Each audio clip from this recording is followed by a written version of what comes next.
పేరు రవి ప్రకాష్, నాది మామనార్ డిస్ట్రిక్ట్.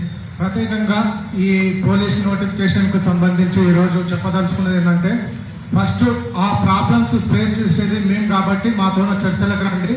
ఒక నోటిఫికేషన్ రిలీజ్ చేసినప్పుడు మీరు అప్లికేషన్ ఫీజులు ఏం తీసుకోమన్నారు కాబట్టి అప్లికేషన్ ఫీజు తీసుకోరాదు. మొట్టమొదటిగా వేలకు వేలు విద్యార్థుల నుంచి కలెక్షన్ చేసుకొని కొన్ని కోట్ల స్కామ్ అప్లికేషన్ ఫీజు నుంచే మొదలవుతుంది.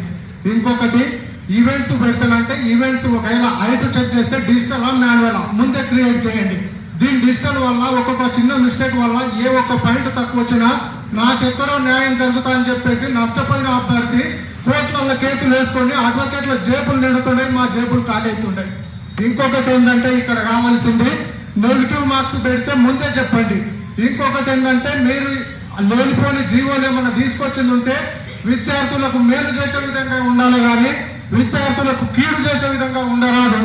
అదే విధంగా ఈ రోజు ఇప్పుడు కూర్చున్న ముఖ్యమంత్రి నారాయణపేట డిస్ట్రిక్ట్ ఏదైతే ఉందో జీవో నెంబర్ 46 వల్ల కేవలం 3% వస్తుంది.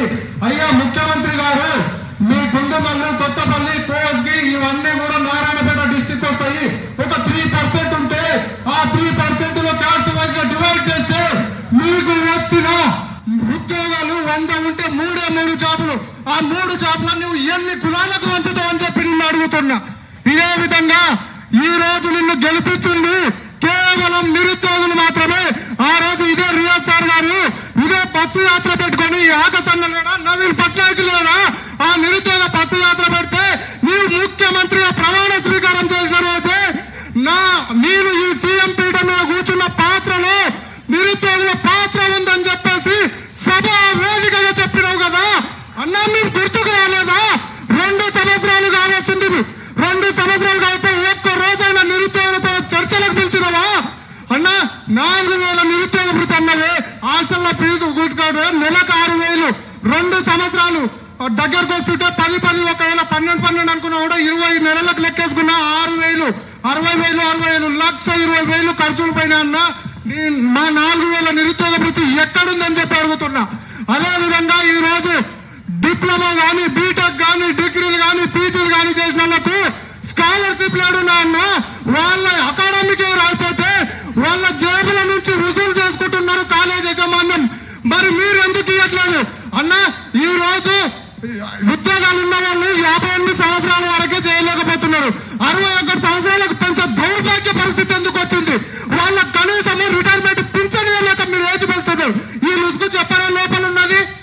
ఈ రోజు వాళ్లకు 61 సంవత్సరాలు చేసే ఆలోచన లేదు. ఇక్కడ యువకులం ఉన్నామే, ఈ పోలీస్ బందోబస్తు మీ రాజకీయ నాయకులకే కదా చేసేది, మా కోసం మేము చేసేది. మీకేమన్నా అయితే కదా మేము సెక్యూరిటీగా ఉండేది. ఈ రోజు ఆ ఆలోచన మీకు లేదా? ప్రతి 2 సంవత్సరాలకు పోలీస్ నోటిఫికేషన్ వస్తాయి. మరి మీరు ఎక్కి 2 సంవత్సరాలు అయిపోతుంది. మీరు ఎలక్షన్ మేనిఫెస్టోలో ఇచ్చిండ్రు కదా నోటిఫికేషన్, జాబ్ క్యాలెండర్. ఆ జాబ్ క్యాలెండర్ ఏదో గెలవాలని చెప్పి ఇచ్చిండ్రు అనుకుందాం. ఇప్పుడు అది లేదు. అసెంబ్లీ సాక్షిగా ఇచ్చిండ్రు అన్నా. మీరు వేస్తామన్న నోటిఫికేషన్ ఏడుంది? ఇదే ఇందిరా పార్క్ దగ్గర జీవో నెంబర్ 46 గురించి ఇప్పుడు కూర్చున్న ముఖ్యమంత్రి గారు వచ్చి జీవో నెంబర్ 46 మేము అధికారంలోకి వస్తే తొలగిస్తామని చెప్పి మాట ఇచ్చిండ్రు కదన్నా. ఎక్కడ పోయిండ్రు అని చెప్పి అడుగుతున్నాం. ఇదే కోమటిరెడ్డి వెంకటరెడ్డి దగ్గరికి వెళ్ళినాం కదా. 7 మీరంతా మీరు ముఖ్యమంత్రి కావాలన్న కోసము మేము కష్టపడి మీ కోరికలు నెరవేర్చడం. మరి మా కోరికలు ఏడున్నాయన్నా? మా కోరికలను తుంగలో తొక్కిడిస్తారా? ఈ సభా వేదిక నేను ఒకటే చెప్తున్నా, మీరు ప్లేస్ చెప్పినా సరే, డేట్ చెప్పినా సరే, సమయం చెప్పినా సరే మేము సిద్ధం.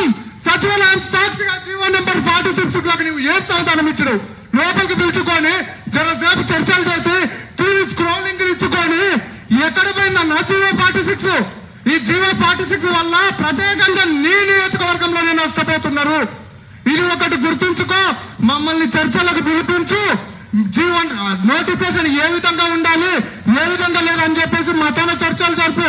మీరు ఏ విధంగా ఇస్తున్నారో కనీసం ఇన్ఫర్మేషన్ ఇవ్వండి అన్నా మాకు.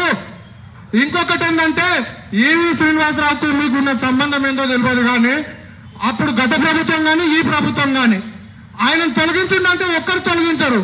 తర్వాత అన్ని శాఖలు మారినాయి కానీ ఈయన శాఖ మాత్రం మారదు. ఇది మరి మీకు లోపల ఉన్న అనుబంధం ఏందో ఒకసారి మాకు కూడా చెప్తే అర్థమవుతుంది. తెలంగాణలో ఉన్నవానికి తెలంగాణ శాఖకు సంబంధించింది ఇయ్యరు, ఆంధ్ర వ్యక్తులకు ఇస్తారు. ఇది ఎక్కడి న్యాయం అని చెప్పి అడుగుతున్నా. ఏమన్నా ఉంటే తెలంగాణకు మేలు చేసే విధంగా ఉండాలి కానీ తెలంగాణ తెలంగాణ పిల్లలకు కీవులు చేసే విధంగా ఉండరా అన్న. ఇప్పుడు ఏదో బోగస్ సర్టిఫికెట్లు బోనఫైడ్లు పెట్టుకొని వచ్చిండ్రు కదా.